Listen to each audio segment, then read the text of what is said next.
Yorgel Kivano, Hujvaj. You know what that means? I do not. Say it. Can you say that? Yorgel Yorgel, Kivano, Ivano, Hujvaj. Hujvaj. So if you were walking down the street in Budapest in the morning, that's how you would greet somebody. You'd say, Yorgel Kivano, Hujvaj, which means good morning, Yorgelt. Wow. Good morning. Yonaput is good afternoon, and Yoasted is good evening. I didn't realize that he spoke such good, language there. Oh, okay. Well, I do, yeah. And I can say Sadilak. Okay. Do you know how to say, what a beautiful woman, what a beautiful lady? Oh. Show somebody there? I can say Najon so say Najon say get it. Najon say ooh. Najon yo popo. No, you wouldn't want to say Najon yo popo because you say Najon yo popo to somebody, you're saying to a woman that she's got a nice rear end. Okay. Najon yo popo. That doesn't go well here. It probably wouldn't go well there either. No, it doesn't. Okay, but when I was in love and I was living in Budapest and I had a lovely woman with me, I would say, "Oh, yeah, Najon yo popo," something like that. But anyway. Oh wow. So enough of the Hungarian. Let's talk Mexican. So you said that in Mexican it's Buenos Dias. Buenos Dias. Buenos Dias. Buenos Dias. Sí. Buenos Dias is good morning. Sí. And good afternoon. Buenas tardes. I'm sorry. Buenas tardes. Tardes. It's Tardes. Tardes. Buenos tardes. And evening. Buenas noches. Buenas noches. Right. Perfect. Oh yeah. Good. And in American, how's your eyesight? Can you see what they're saying there? I'm not really No. Not with that. It'll be a distraction. So, good morning. Good morning from, where are we? Two Trees?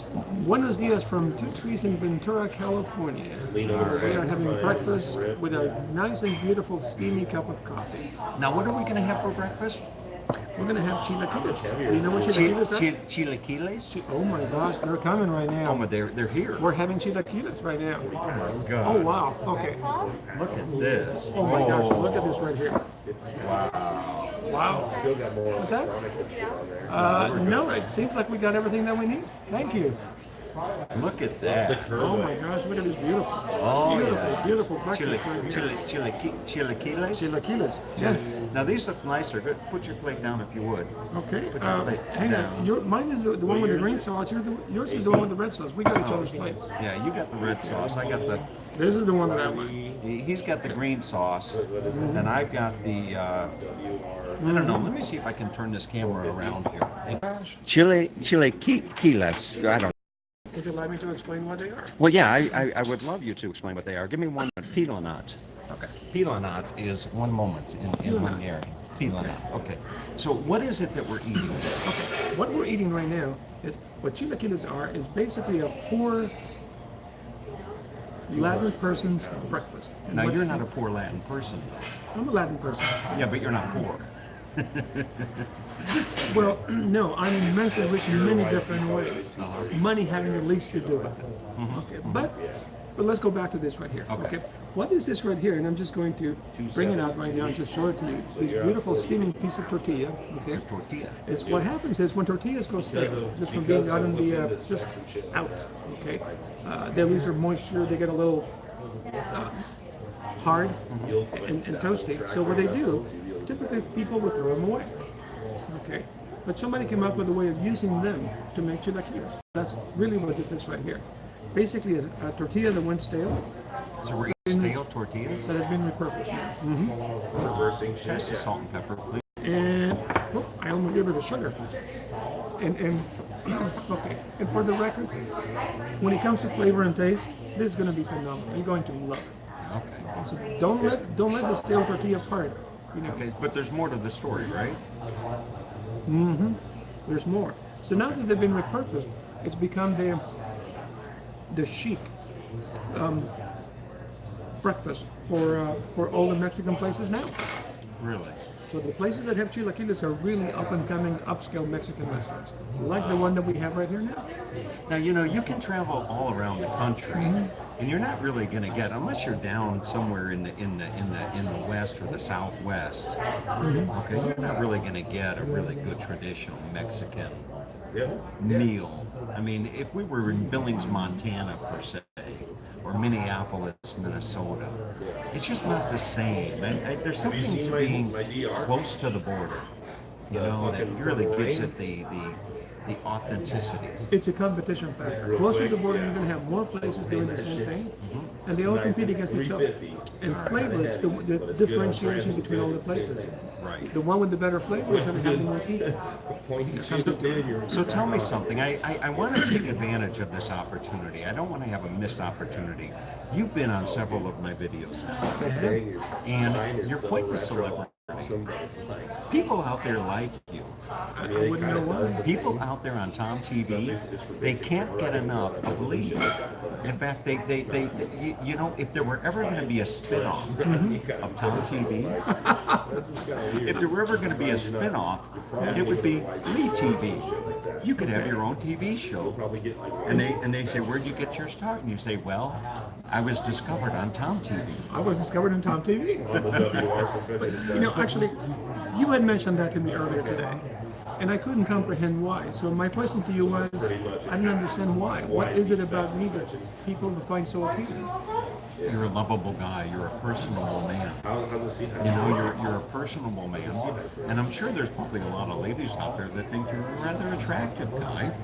And you look kind of sexy on your scooter. I mean, your motorcycle. Thank you. But you're a nice guy, and I think. I think that saying about nice guys finish last, I think that's out the window. I think as women get older, as women get older, younger women, they like the mean, rough, rough them up kind of guys, the guys with the tattoos and all that kind of stuff. And then women, they go through their life and they find themselves being abused by all those kind of guys. And then they get older, they get past about 40, and they start thinking, gee, I just wish I could meet myself a nice guy. Which is, it happens to be right, 40. That's when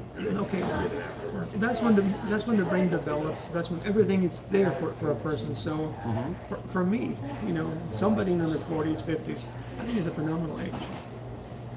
So it's a phenomenal age. So it is. It is. So I want to take advantage of this opportunity. And do you like pistachios? Yeah, I do. All right, I have a saying. In a pistachio, in a nutshell, the size of a pistachio. Who is Lee Lizarraga? Where did you come from? You were born in Mexico, right? So just, if you could, in a nutshell, the size of a pistachio, how did you get from growing up as a young boy in Mexico, having the chilaquile, whatever the hell it is, to where we're sitting now? Just okay, real quick synopsis. Adventure.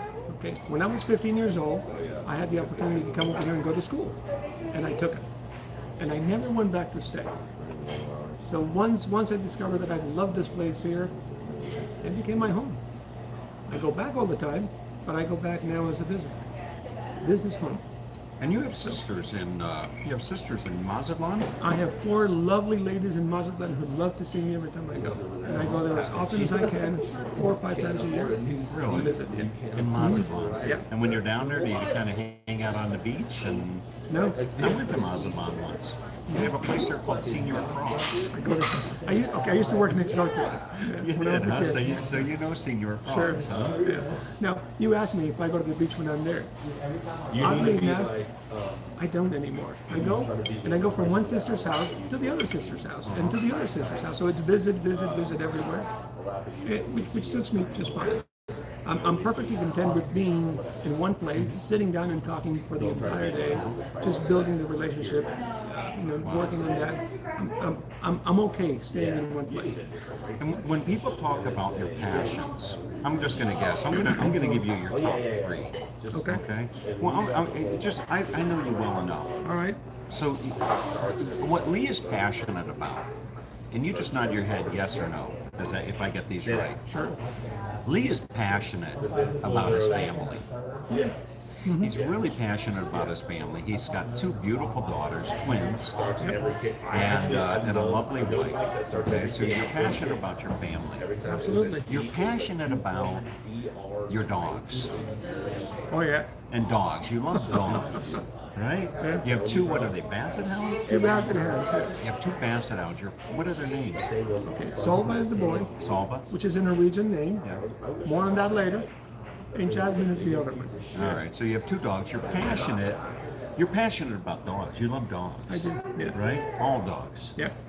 Cats? No. I couldn't think of life going through it without a dog. So I love dogs. Yeah. And you know, I tried to get you to come visit me in Florida, and then I quickly realized that you'd have to be separated from your dogs, and that's a little bit of a challenge for you. I will. I'll come by and visit. you. Okay. Yeah. You are also passionate about golf. Yeah. You love golf, I do. right? I'm a nut. You're a nut. You play golf how many times a week? Twice, sometimes. Okay, 2.5 times a week. And you do yoga and Pilates. I do. You Yeah. wear spandex? Yeah. Yeah. Different colors? No, dark or charcoal dark or gray, dark gray. Okay, so you do yoga and Pilates.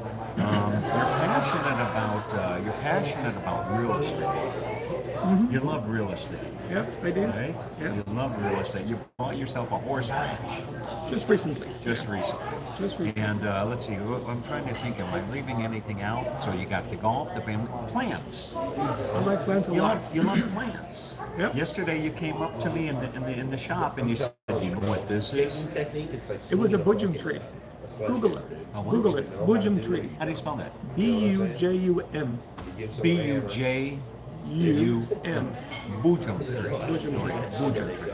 Anyway, so that's about it, folks. We need to have our breakfast. We need to have our chilaquiles or something like that before they get Not quite yet, but thank you. That's very nice of you. before they get. Before it gets cold. Mr. Lizarraga, you know, I tell people that I've got a lot of quote-unquote clients, but somehow or another, some of those clients kind of gravitate. There's your 50-cent word, gravitate. Some people watch my videos to learn English. I have people around the world that watch Tom TV to improve their English skills. So every now and then, I throw in a word like gravitate. Gravitate. Okay. Gravitate. So. Now I forgot what the hell I was going to say. But, I'm sorry. So some of my clients gravitate from being strictly a business relationship over towards a personal relationship. And I think we're there. And I think that we're there. You and I are, we've kind of crossed that bridge. I don't know if I'm going to start doing yoga and Pilates anytime soon. And if you do, you will love it. All right, folks. Anyway, have a great day. Okay. Buenos Dias. Buenos Dias. See you later.